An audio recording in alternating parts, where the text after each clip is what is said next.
شکوہ کیا یا بات کی کہ یہ تو ناانصافی ہے، ہم ساریاں قربانیاں دیتے ہیں تو مال غنیمت جو ہے وہ ہمیں دیا نہیں، وہ قریش کو دے دیا.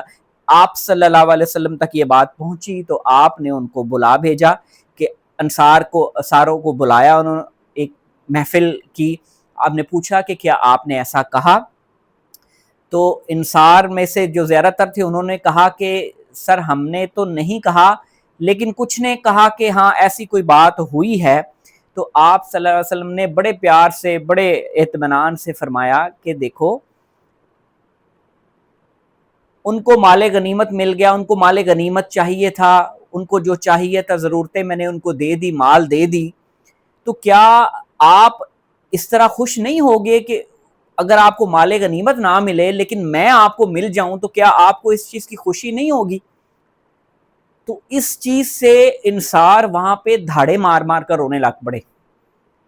وہ مال کی محبت، مال غنیمت کی جو ہوس تھی اس کو بھول گئے، کیونکہ نفس تو تھا ان کے اندر، لیکن ان کے نفس کا تزکیہ کیسے ہوا؟ آپ صلی اللہ علیہ وسلم کی محبت سے. انہوں نے کہا کہ وہ مال لے گئے ہیں، آپ مجھے اپنے گھر لے جاؤ، کیا یہ آپ کے لیے کافی نہیں ہے؟ تو اس وجہ سے اس بات کے بعد جو انصار تھے وہ اتنا روئے، دعائیں کی اور شکر ادا کیا کہ اللہ کے نبی ہمارے ساتھ ہے. تو بات کرنے کا مقصد یہ ہے کہ جب تک آپ کے اندر لوگوں کے بارے میں محبت نہیں نہ جاگے گی تب تک آپ کا تزکیہ نہیں ہوگا. محبت کیسے جاگے گی؟ آپ لوگوں، میں یہ نہیں کہہ رہا کہ آپ ہر بندے سے پیار کا اظہار کرنا شروع کر دیں، میں یہ کہہ رہا ہوں کہ آپ کی پہلے اللہ سے محبت ہوگی، اللہ کے رسول سے محبت ہوگی، پھر ان کی امت سے محبت ہوگی. اللہ کی مخلوق اور نبی پاک صلی اللہ علیہ وسلم کی امت سے محبت جب ڈیولپ ہوگی نا تو آپ کے اندر محبت اتنی بھر جاتی ہے، اتنی آ جائے گی کہ آپ کو کوئی بھی انسان برا نہیں لگے گا. ہمیں کوئی انسان برا کیوں لگتا ہے؟ جب وہ ہمارا مطلب پورا نہیں کرتا، جب وہ ہمیں تکلیف دیتا ہے، ہمیں دکھ دیتا ہے. لیکن ہمیں اس سے اوپر اٹھنا پڑے گا. اپنے نفس کا حقیقی تزکیہ کرنے کے لیے ہمیں اس عداوت سے، اس نفرت سے اوپر اٹھنا پڑے گا. اس کے لیے کیا حل ہے؟ ہم ظاہر ہے اوپر اٹھنا کیسے ہوگا کہ ہمیں سب سے پہلے اللہ کو جاننا ہے، اللہ کے احکام کو جاننا ہے. اس کے لیے میں آپ کو ایک بک ریکمینڈ کر سکتا ہوں، خود سے خدا تک، بڑا اچھا انسان کیسے اپنے نفس پہ کام کر سکتا ہے. اس کے بعد بک ہے اپنے محبت کو جاننے کے لیے میں آپ کو ریکمینڈ کروں گا سیرت محمدی صلی اللہ علیہ وسلم پڑھیں. وہ سارا قرآن ہے. سیرت محمدی پڑھیں گے پھر قرآن کی سمجھ آئے گی کہ قرآن میں کیسے تزکیہ کے بارے میں بتایا گیا، محبت کیا ہے. تو جب تک آپ کے اندر لوگوں کے لیے منفی جذبات ختم نہیں ہوں گے نا، چلیں اس کو اور سادہ کر لیتے ہیں، ہم اس کو محبت کی بجائے ہم کہتے ہیں جب تک آپ کے دل میں منفی جذبات، نفرت موجود رہے گی لوگوں کے لیے تب تک آپ کا تزکیہ نہیں ہوگا. سب سے پہلی چیز، آپ اپنے دل کے اندر پازیٹیو فیلنگز پیدا کریں، نیگیٹو فیلنگ سے جان چھڑائیں، چاہے وہ اپنے رشتوں کی ہیں، چاہے وہ اپنے ارد گرد کے لوگوں کے لیے ہیں یا جس کے لیے بھی ہیں. معاف کر دیں، سب کو معاف کر دیں. مشکل ہے، آسان کام نہیں ہے، معاف کر دیں. معاف کریں گے تو پھر آپ کے اندر ایک محبت کی لہر جاگے گی. اس کے بعد باقی چیزوں پہ کام ہوگا، اپنے لالچ پہ، اپنے خوف پہ، اپنی ہوس پہ. اس کے بعد پھر کام شروع ہو جائے گا.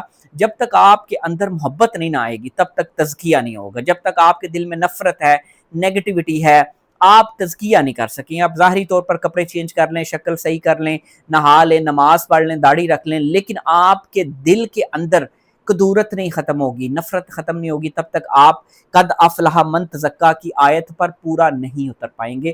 میری دعا ہے کہ اللہ تعالی ہمیں توفیق دے کہ ہم اس آیت کو سمجھیں اور اس پر عمل کریں اور اس کو اس نگاہ سے دیکھیں کہ کیسے ہم اپنے نفس کا تزکیہ کر سکتے ہیں. کیونکہ اللہ تعالیٰ نے 11 قسمیں کھائیں سورہ شمس میں کہ جس نے اپنے نفس کا تزکیہ کیا اس نے فلاح پائی، وہی کامیاب ہوا. تو آپ اس چیز پہ غور کریں ضرور کہ کیسے ہم اپنے نفس کا تزکیہ کریں، کیسے اپنے اندر محبت لائیں. اور وہ اللہ اور اللہ کے رسول کے بغیر، ان کی محبت ان کو جانے بغیر نہیں آ سکتی.